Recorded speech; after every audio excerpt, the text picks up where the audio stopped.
ये सच्ची घटना एक ऐसे महान संत के बारे में है जिन्हें परमेश्वर कबीर जी ने न सिर्फ सही शरीर दर्शन दिए बल्कि अपने साथ सतलोक भी लेकर गए। हम बात कर रहे हैं हरियाणा की पावन धरती पर अपने अद्वितीय ज्ञान की छटा बिखेरने वाले संत गरीबदास जी महाराज की। संत गरीबदास जी महाराज का जन्म हरियाणा के जिला झज्जर गांव छोड़ानी में सन 1717 में जाटों के एक प्रसिद्ध धनखड़ परिवार में पिता श्री बलराम जी और माता श्रीमती रानी देवी जी के यहाँ हुआ था। गांव छोड़ानी में गरीबदास जी महाराज का नानका है। गरीबदास जी गांव करौथा जिला रोहतक हरियाणा के रहने वाले धनखड़ गोत्र के थे।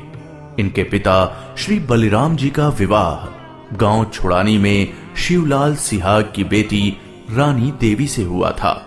श्री शिवलाल जी का कोई पुत्र नहीं था, इसलिए श्री बलराम जी को घर जमाई रख लिया गया था। गांव छोड़ानी में रहते 12 वर्ष हो गए थे तब संत गरीबदास महाराज जी का जन्म गांव छोड़ानी में हुआ था। श्री शिवलाल जी के पास 2500 बीघा जमीन थी, जिसके वर्तमान में 1400 एकड़ जमीन बनती है। उस सारी जमीन के वारिस श्री बलराम जी हुए तथा उसके पश्चात उनके इकलौते पुत्र संत गरीबदास जी उस सर्व जमीन के वारिस हुए। गरीबदास जी बचपन से ही अन्य ग्वालों के साथ गौ चराने जाते थे। कबलाना गांव की सीमा से सटे नला नामक खेत में 10 वर्ष के बालक गरीबदास जी जांडी के पेड़ के नीचे प्रातः 10 बजे अन्य ग्वालों के साथ जब भोजन कर रहे थे, तभी वहां से कुछ दूरी पर सत्य पुरुष कबीर साहिब जिंदा महात्मा के रूप में सतलोक से अवतरित हुए। गरीबू, सूरज सर पर आने वाला है, चलो हम सभी भोजन कर लेते हैं। हाँ चलो। हाँ, चलो चलो चलो उस जांडी के पेड़ के नीचे बैठते हैं। आ जाओ चलो चलो चलो। अपनी पोटली खोलते हैं। देखो तो सही मेरी पोटली में क्या है आज। लो गरीबू, तुम भी खाओ इसमें से। हाँ।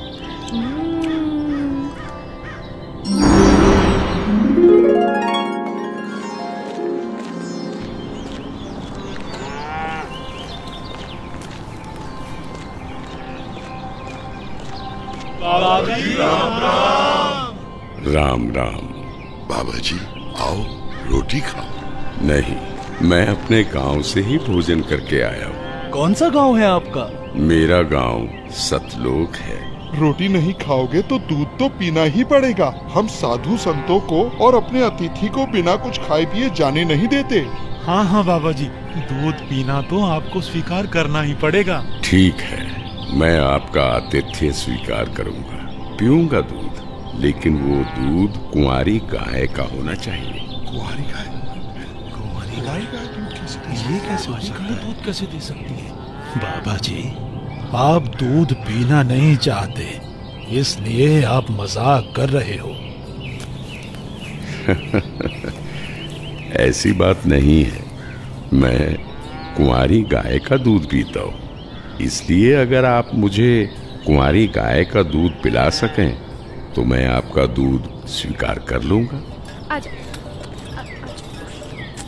महाराज, इस बच्चे के ना तो अब तक कोई बच्चा हुआ है, ना ही उसके कोई स्तन है, फिर ये दूध कैसे देगी? देगी, जरूर देगी। अगर आप लोगों के पास कोई ऐसा बर्तन है जिसमें दूध को निकाला जा सके तो मुझे दो। बाबा जी, ये रहा बर्तन। अब इसे स्तन वाली जगह पर पकड़ कर बैठो।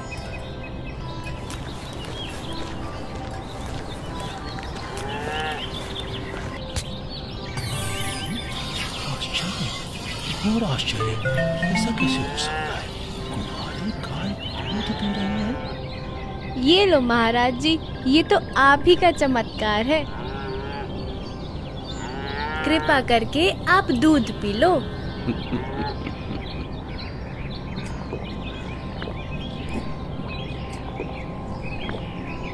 ये लो, ये बाकी बचा दूध आप लोगों के लिए प्रसाद है, आप ग्रहण करें। ये दूध हम नहीं पी सकते, ये तो पाप का दूध है। इस दूध को कुंवारी गाय से निकाला है आपने। एक तो ना जाने कौन सा जादू टोना किया है आपने इसमें, और ऊपर से इसे झूठा भी कर दिया। आप ना जाने कौन हो, ना जाने किस जाति के हो। मैं तो कहता हूँ भाइयों चलो यहाँ से, नहीं तो क्या पता ये बाबा हमें भी ना जाने क्या जादू टोना कर दे। हाँ हाँ चलो चलो चलो चलो चलते हैं। चलो, क्या जादू टोना कर देंगे। चलो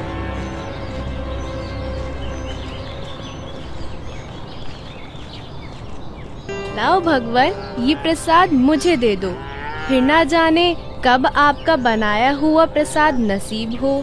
ये तो मेरा सौभाग्य है कि आपका जूठा दूध मुझे प्राप्त हो रहा है। ये तो अमृत के समान है। बेटा, ये दूध किसी जादू टोने से बनाया गया दूध नहीं है, और ये इस लोक का भी नहीं है। ये तो मेरे लोक अर्थात सतलोक से आया है। तुम इसे पी लो, तुम्हें बहुत लाभ होगा। ठीक है बाबा जी, दीजिए। बेटा, परमात्मा की भक्ति किया करो, उसका नाम लिया करो। ये मनुष्य का जीवन बार बार नहीं मिलता। जी भगवान, भक्ति तो मैं करता हूँ, राम राम करता हूँ, सीता राम और राधे श्याम का भी जाप करता हूँ, बजरंग बली की जय भी बोलता हूँ और शंकर भगवान की पूजा भी करता हूँ। बेटा, इन भगवानों की भक्ति से मोक्ष नहीं मिल सकता। तुम जन्म और मरण के बंधन से मुक्त नहीं हो सकते। परमात्मा गरीबदास जी को ये समझाते हैं कि स्वर्ग तो मनुष्य को केवल भ्रमित करता है, जिससे वो सतलोक की प्राप्ति न कर सके। स्वर्ग का वैभव दिखाकर मनुष्य को असली परमात्मा के पास जाने से रोका जाता है। भगवान, आप कहाँ से आए हैं? बेटा, जहाँ से मैं आया हूँ वो एक ऐसा स्थान है जहाँ आप इस मृत्यु लोक के बंधन में आने से पहले रहते थे। बाबा जी, क्या मैं इन सभी लोगों का अनुभव कर सकता हूँ? अच्छा ठीक है, तुम पेड़ के नीचे बैठ जाओ। जी भगवान। गरीबदास जी अपने हाथों को जोड़कर वहीं पेड़ के नीचे बैठ जाते हैं। जिंदा बाबा के रूप में आए कबीर परमेश्वर जी बालक गरीबदास को नाम दीक्षा देते हैं और गरीबदास जी के सर पर हाथ फेरते हैं। जैसे ही बाबा जी ने हाथ फेरा, गरीबदास जी की आत्मा बाहर निकली। गरीबदास जी की आत्मा ने बाबा जी को प्रणाम किया। प्रणाम भगवान।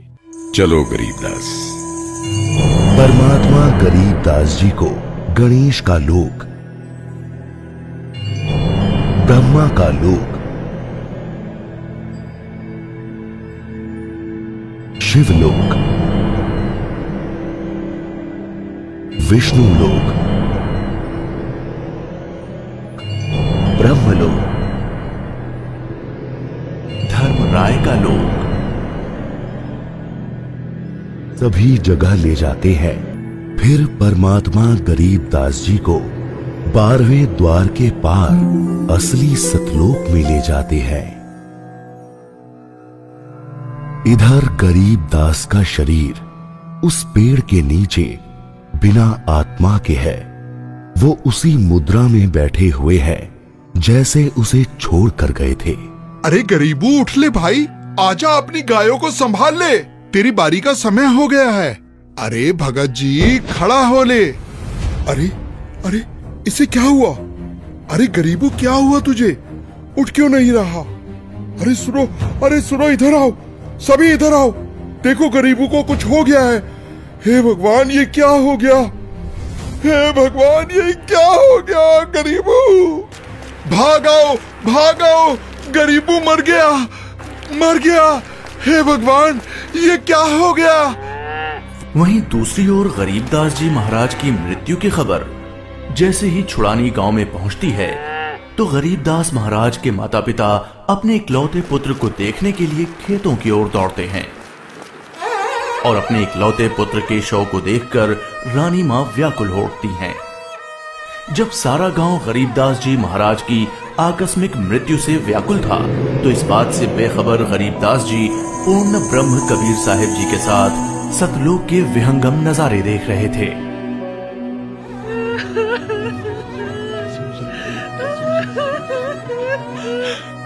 गरीबों को उसी पाखंडी बाबा ने दूध पिलाकर मारा है। हाँ, उसी ने कुछ जादू टोना किया है। देखो ना, गरीबों की माँ का रो रो कर बुरा हाल हो गया है। हे भगवान, कितना सुंदर लोक है। ये महल किसका है? ये महल तो करोड़ों सूर्यों के तेज से भी अधिक तेज वाले परमात्मा का है। चलो अंदर चलो। इसका मतलब ये बाबा जी जो मुझे यहाँ सतलोक लेकर आए हैं, वो भगवान के सेवक है। असली भगवान तो ये है। मुझे इन्हीं सिंहासन पर बैठे हुए परमात्मा की पूजा करनी चाहिए। आखिर ये कैसी माया है? बाबा जी पर तो खुद परमात्मा ही चावर कर रहे हैं।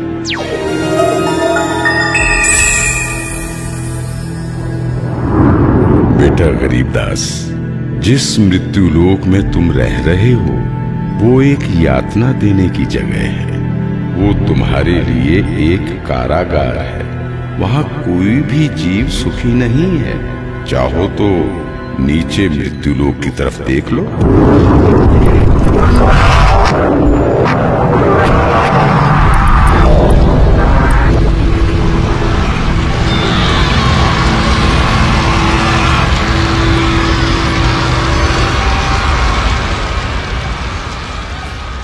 यही है मृत्यु लोक की सच्चाई, जहां फंसकर मनुष्य अपना कीमती जीवन नाश कर देता है और कर्म कांडों में फंसा रहता है। बेटा, मृत्यु लोक पर तत्वज्ञानी संत की कृपा से मुक्ति पाकर तथा मृत्यु लोक के अलावा यमलोक, स्वर्ग लोक, विष्णु लोक, शिव लोक, ब्रह्म लोक जैसे जिन 21 ब्रह्मांड के लोकों में तुम गए हो, वहां से भ्रमित हुए बिना जो भी जीवात्मा सतलोक में आती है, तो सतलोक में खाली पड़े महलों में वो बिना किसी भेदभाव के रहते हैं। धरती पर वो चाहे राजा हो, रंक हो, नीची जाति में जन्म हो या उच्च जाति में, यहाँ सतलोक में सबके लिए एक समान व्यवहार है। यहाँ कोई जन्म मरण नहीं है, वृद्धावस्था नहीं है, ना ही कोई बंधन है। बेटा गरीबदास, तुम्हारा स्थान भी यही सतलोक है। बेटा गरीबदास, जाओ, अब तुम मृत्यु लोक में वापस जाओ। परमात्मा, मैं उन सभी लोगों की सच्चाई जान गया हूँ। कृपा करके आप मुझे वहाँ वापस ना भेजो। बेटा, तुम ऐसे यहाँ नहीं रह सकते, क्योंकि जब आप यहाँ से गए तो आप पुण्यों से परिपूर्ण थे। तो इसलिए तुम जब उस लोक में उतने ही पुण्यों से परिपूर्ण हो जाओगे, तभी इस लोक में वापस आ सकोगे और एक स्थायी स्थान को प्राप्त कर सकोगे। बेटा, मैं तुम्हें एक ऐसी अनमोल भक्ति दूंगा जिसके साथ तुम नीचे मृत्यु लोक में जाओगे और वहां थोड़े ही प्रयास में पुण्यों से धनी हो जाओगे। नीचे जाकर मेरे ज्ञान का प्रचार करो, सच्चे परमात्मा के बारे में लोगों को बताओ। वहां रहने वाले तुम्हारे सभी भाई बहन यहीं से गए हैं और काल के जंजाल में फंसकर गलत रास्ते पर चल रहे हैं। जी भगवान। इधर दूसरी तरफ गरीबदास जी के परिजन उनके शरीर को लेकर अंतिम संस्कार की क्रिया करने लगे। प्रपट्टन वो परलोक है जहाँ अदली सतगुरु सार, भक्ति हेत से उतरे पाया हम दीदार। बेटा, तुम्हारी तो मृत्यु हो गई थी। नहीं पिताजी, मेरी मृत्यु नहीं हुई थी। जो बाबा जी हमारे पास आए थे वो तो साक्षात कबीर भगवान थे। वो मुझे अपने सतलोक ले गए थे। सतलोक? हाँ, सतलोक जो सभी लोकों से ऊपर है, वही हमारा असली घर है। वहाँ जाकर मुझे पता चला कि कबीर भगवान ही इस संपूर्ण ब्रह्मांड, संपूर्ण जगत के मालिक हैं और वही असली परमात्मा है। बोलो कबीर भगवान की जय। अजब नगर में ले गया हमको सतगुरु आन, झिलके बिंब अगाध गति वहाँ सोते चादर तान। अनंत कोटि ब्रह्मांड का एक रति नहीं भार, सतगुरु पुरुष कबीर है कुल के सृजनहार। और इस तरह कबीर भगवान सहशरीर धरती पर आए और न सिर्फ गरीब दास जी को दर्शन दिए, बल्कि उनको सतलोक ले जाकर उन्हें इस दुनिया की सच्चाई से भी परिचित कराया और ये भी स्पष्ट किया कि इस दुनिया के असली मालिक परमात्मा कबीर भगवान जी ही हैं।